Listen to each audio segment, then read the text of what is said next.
Olá, seja bem-vindo ao Dica do Especialista. O tema de hoje é sobre mitos e verdades na cirurgia da coluna vertebral. E para falar sobre esse assunto, nós convidamos o médico ortopedista e traumatologista, Dr. Felipe Menegas.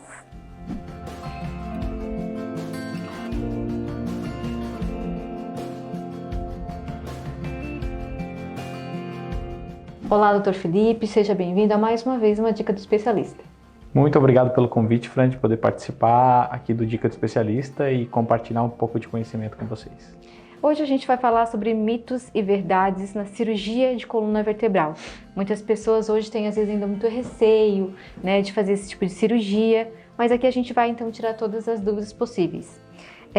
Doutor, nos responde, alterações estruturais da imagem por si só já indicam a necessidade de procedimento cirúrgico? Na verdade, não. A gente opera pacientes e não opera exames.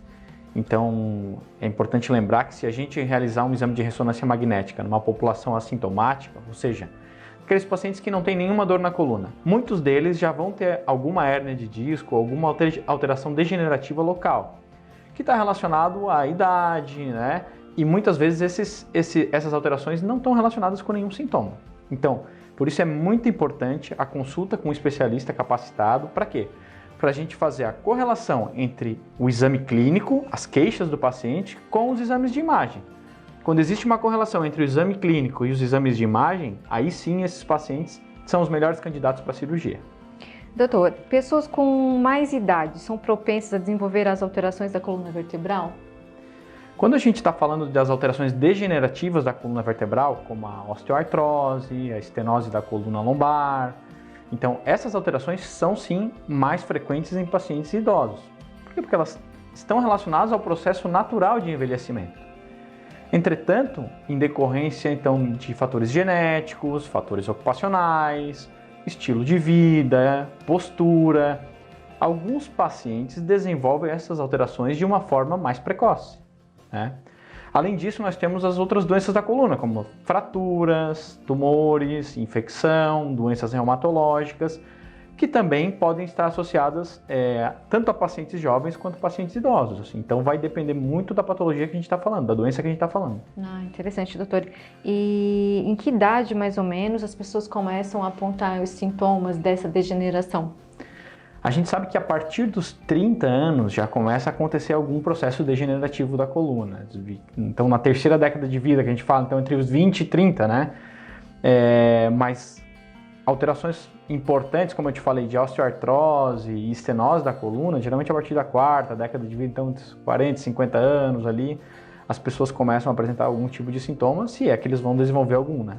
Porque assim, doutor, hoje a gente vê que como tem pessoas que procuram o consultório, do ortopedista se queixando de dor na coluna, por vícios posturais, A dor lombar, ela é a segunda queixa, a segunda maior causa de incapacidade no mundo, assim, dor lombar crônica, né? E é uma das queixas mais frequentes do consultório. Ela perde apenas para o resfriado comum, assim, Nossa, a queixa então é gigantesco, né?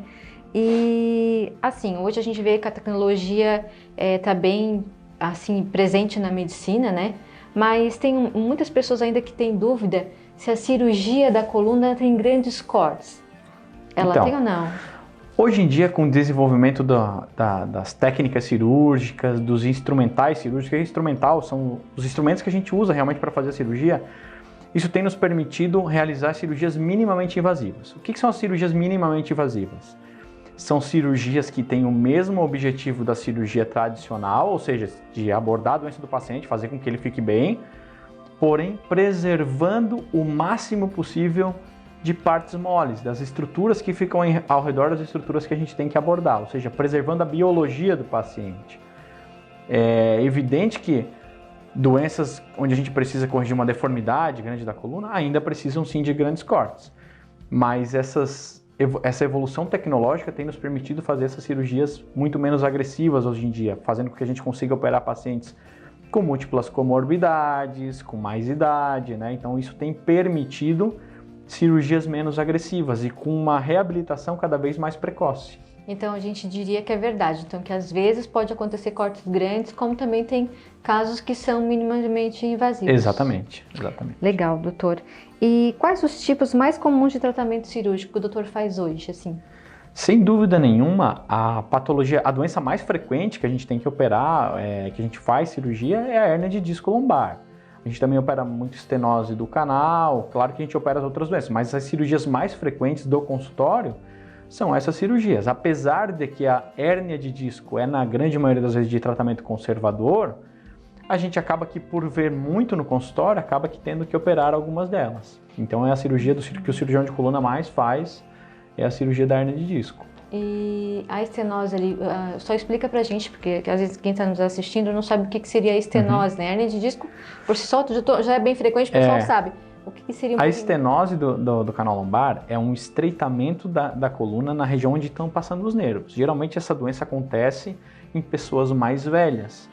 Então, acontece a artrose, que a gente fala na coluna. Então, o aumento das articulações da coluna, o desgaste do disco, tudo isso faz com que esse canal por onde está passando os nervos na coluna fique mais estreitado. E os sintomas principais da estenose são pacientes que têm dor na coluna lombar, que às vezes se irradia para as pernas quando vai caminhar. Eles falam que estão caminhando e começam a amortecer as pernas, começa com dor na lombar, que ela tem que sentar ou parar de andar e inclinar para frente para que essa dor se alivie e aí ela possa continuar andando. Que é diferente da hérnia de disco. Isso, a hérnia de disco geralmente é um paciente um pouco mais novo, que tem dor na coluna lombar e se irradia para uma das pernas, tá? Então ela pode ter dor quando também está caminhando, quando está de pé, mas é um sintoma um pouco mais agudo, assim. Os pacientes começam com dor de início um pouco mais agudo do que a estenose, que vem vindo progressivamente no paciente mais idoso. Então é um diagnóstico diferencial sempre, né? Ah, legal, é só para a gente ter essa clareza, né, doutor? E o processo pós-operatório é tão importante quanto o procedimento cirúrgico para o resultado do tratamento? Certamente é muito importante a gente ter um paciente colaborativo com o processo pós-operatório. Como as técnicas evoluíram muito, a gente tem cada vez mais feito com que esses pacientes eles se recuperem mais precocemente. Então, antigamente a cirurgia da coluna, muitos pacientes até vêm e questionam a gente, né? Ah, mas precisa ficar quanto tempo acamado? Então, antigamente tinha essa história de que fazia cirurgia da coluna, ficava longos períodos acamado, longos períodos de recuperação. Hoje em dia, a gente consegue fazer com que o paciente saia da cama no mesmo dia da cirurgia ou no dia seguinte. Então, a gente opera e no dia seguinte o paciente está levantando da cama, caminhando, indo no banheiro, fazendo higiene pessoal. Claro que no primeiro dia às vezes precisa de alguma ajuda porque tem um pouco de dor, tal, mas esse processo de reabilitação tem ficado cada vez mais precoce. É claro que também vai depender do tipo de cirurgia que a gente tem feito. Então, o processo de reabilitação varia geralmente de 4 a 12 semanas, dependendo do que você fez. Então, muitas vezes é preciso também um período de afastamento do trabalho, né? Que também pode variar de 4 a 12 semanas, dependendo da ocupação do paciente. Então, se são pacientes que têm um trabalho mais administrativo e fazem uma cirurgia, por exemplo, de uma hérnia de disco, algum desses pacientes consegue com 2, 3 semanas estar voltando a fazer o trabalho. Joia, doutora, então ficou bem esclarecido aí, né? E depois de operada, a pessoa que terá autonomia normal, terá uma vida normal, não vai ter nenhuma limitação? O que o doutor tem respondido? Essa também é uma pergunta bastante frequente. Isso é uma pergunta que a gente responde da seguinte maneira: isso vai depender da doença do paciente, do tempo que ele está sofrendo dessa doença e de como é o estado funcional do paciente antes de ele ter ficado doente. Vamos supor, um paciente bem jovem, que levava a vida dele normal lá, de repente ele começa com uma dor intensa na perna, uma dor aguda nas costas, que irradia para a perna, e ele tem uma hérnia de disco. A gente tenta todos os tratamentos conservadores, ele não melhora, ele precisa de cirurgia. Na maioria das vezes, esse paciente vai ter uma vida normal depois da cirurgia, vai fazer atividade física, vai fazer tudo o que ele fazia antes. Por outro lado, quando a gente tem um paciente mais idoso, que já tem uma doença de longa data, que já passou por todo um processo de atrofia muscular, já tem uma dificuldade para caminhar, está usando uma muleta, ou está usando um andador para andar. Esses pacientes que já tinham uma função bem limitada antes da cirurgia e que vêm procurar um tratamento cirúrgico, né, a gente não pode dizer para eles que eles vão voltar a ter 20 anos de idade, né?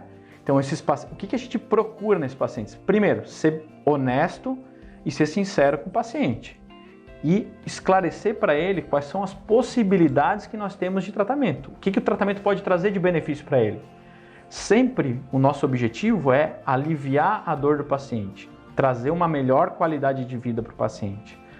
O que a gente não pode é enganar o paciente e iludir ele de que ele vai voltar a ter 20 anos depois de operar a coluna. Não. Esses pacientes que já são mais debilitados, eles vão ficar melhores, eles vão ter menos dor, vão ter uma qualidade de vida melhor e vão poder fazer mais coisas do que eles estão fazendo no atual momento. Legal, doutor. Só para a gente deixar claro, então, né, que buscar qualidade de vida é o objetivo da cirurgia. Exatamente. Né? Para ter Exatamente. E que não ficam com medo de fazer o procedimento. Exatamente. Né? E, doutor, então, para a gente encerrar a dica do especialista, cite algumas dicas de prevenção, assim, hoje para o jovem, né, para lá na vida adulta não ter esse problema hoje, como está frequente, da hérnia de disco, da estenose, enfim. Então, quando a gente fala de prevenção em patologias, em doenças degenerativas da coluna, a gente sempre fala de estilo de vida, bons hábitos de vida. Então, praticar atividade física regular, evitar o tabagismo, controle do peso, evitar o estresse, cuidar com a postura. Esses são orientações gerais que nos ajudam muito a prevenir as doenças degenerativas da coluna. É evidente que tem fatores genéticos aí que estão influenciados, que também vão ser levados em conta, né? Mas tendo um bom estilo de vida, com bons hábitos, com hábitos saudáveis, isso nos ajuda bastante, assim, faz com que a coluna ela se preserve por mais tempo.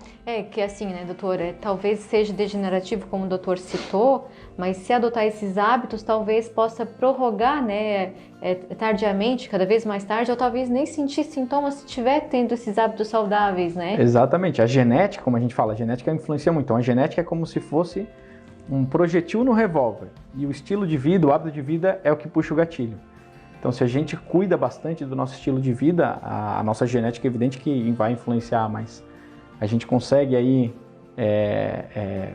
fazer com que a nossa coluna tenha um menor desgaste e tendo uma boa musculatura também. Quando a musculatura está em dia, está bem fortalecida, ela estabiliza bem os segmentos da coluna e faz com que a gente tenha menos dor e tenha menos propensão a desenvolver dor.